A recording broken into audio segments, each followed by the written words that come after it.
Hello friends, welcome to Rahi சமையல். இன்றைக்கி ராஹி சமையலில் நம்ம வந்து தட்டைப்பயிர் கிரேவி எப்படி பண்ணுறதுன்னு பார்க்கலாம்.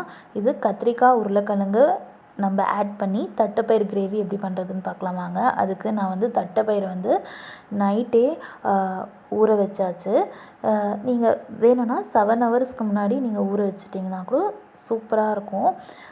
இல்லை ஊற வைக்காமலே வெறும்னே ஃப்ரை பண்ணி கொஞ்சோண்டு வெறும் பாத்திரத்தில் தட்டைப்பயிர் ஃப்ரை பண்ணி உடனே குக்கர் விசில் வச்சிங்கனாலும் வெந்துடும். ஊற வச்சு நீங்கள் வந்து வேக வைக்கும் போது தட்டைப்பயிர் ரொம்ப சாஃப்டாக இருக்கும். அதுக்கப்புறமா கொஞ்சோண்டு உப்பு, 1 டீஸ்பூன் அளவுக்கு உப்பு, கொஞ்சோண்டு எண்ணெய் போட்டு வேக வச்சு எடுத்துக்கிறேன். ஒரு 7 விசில் கிட்ட விட்டு எடுத்தாச்சு. அதுக்கப்புறம் இந்த கிரேவி செய்கிறதுக்காக 2 வெங்காயம், மீடியம் சைஸ் வெங்காயம், 2 மீடியம் சைஸ் தக்காளி, 2 பத தேங்காய், கொஞ்சோண்டு மிளகு, சீரகம் போட்டு ஆட் பண்ணி நான் வந்து மசாலாவை வதக்கிட்டு நம்ம அரைச்சிக்கணும். ஒரு 2 டீஸ்பூன் எண்ணெய் ஆட் பண்ணிவிட்டு நம்ம வதக்கிட்டு அரைச்சிக்கணும். இப்போ வந்து தனியாக இப்போ மசாலா வந்து குழம்பு செய்கிறதுக்காக வதக்கிறதுக்காக ரெடி பண்ணியிருக்கேன். இப்போ வெங்காயம், சின்ன வெங்காயம் கட் பண்ணியிருக்கேன்.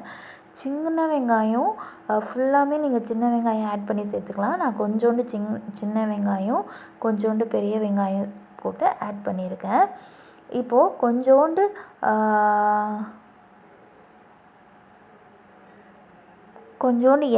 எண்ணெய் இருந்தாலும் ஓகே தான். நல்லெண்ணெயில் செஞ்சால் இந்த கிரேவி டேஸ்ட்டாக இருக்கும். ட்ரை பண்ணி பாருங்கள். கடலெண்ணெயில் செஞ்சாலுமே நல்லதாக இருக்கும்.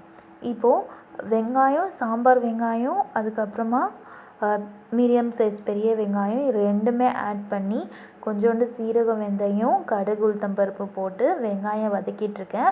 வெங்காயம் நல்லா வதக்கின பிறகு உருளைக்கிழங்கு, கத்திரிக்காய், பச்சை மிளகாய் இது 3மே போட்டு நல்லா வதக்கிக்கணும். அதுக்கப்புறமா நான் முதல்லையே வதக்கணும் இல்லையா, வெங்காயம், தக்காளி, தேங்காய், மிளகு, சீரகம் அது எல்லாமே கொஞ்சம் ஆற வச்சுட்ட பிறகு வதங்கிட்ட பிறகு ஆற வச்சுட்ட பிறகு மிக்சியில் அரைச்சி நம்ம இந்த வெங்காயம், கத்திரிக்காய், உருளைக்கிழங்கு எல்லாமே கொஞ்சம் வதங்கின பிறகு நம்ம வந்து ஆட் பண்ணிவிட்டு கொஞ்சம் 2 பெரட்டு பிறகு ஒரு 2 டீஸ்பூன் வந்து சாம்பார் தூள் ஆட் பண்ணிக்கிறேன் நான்.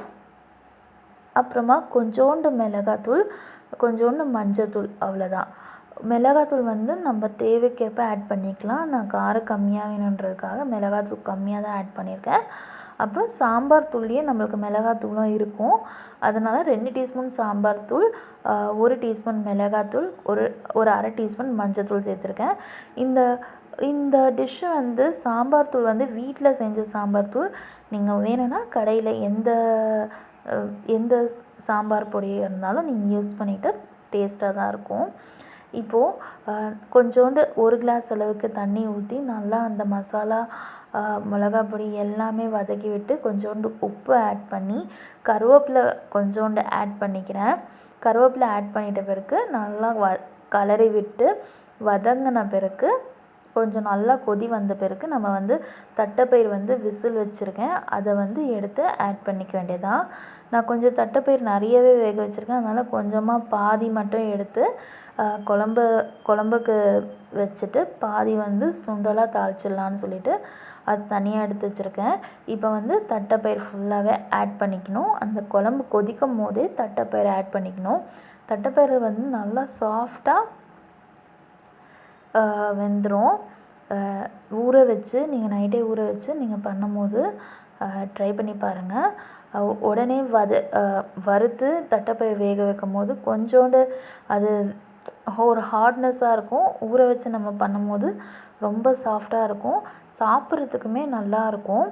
இப்போது நல்லா அந்த குழம்பு வந்து நல்லா இதுவாகிடுச்சு. இப்போ வந்து புளி தண்ணியும் நம்ம வந்து வச்சுருந்தோம்.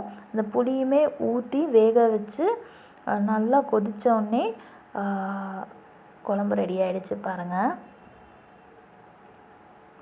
இப்போது சுட சுட சோறில் நான் வந்து கொஞ்சோண்டு தட்டைப்பயிறு கிரேவி, அதுக்கப்புறமா வந்து முட்டைகோஸ் பொரியல், முட்டை தொக்கு சூப்பராக இருக்கும். இந்த காம்பினேஷன் ட்ரை பண்ணி பாருங்கள்.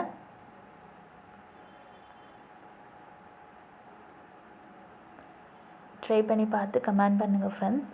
தேங்க்யூ. தேங்க்ஸ் ஃபார் வாட்சிங்.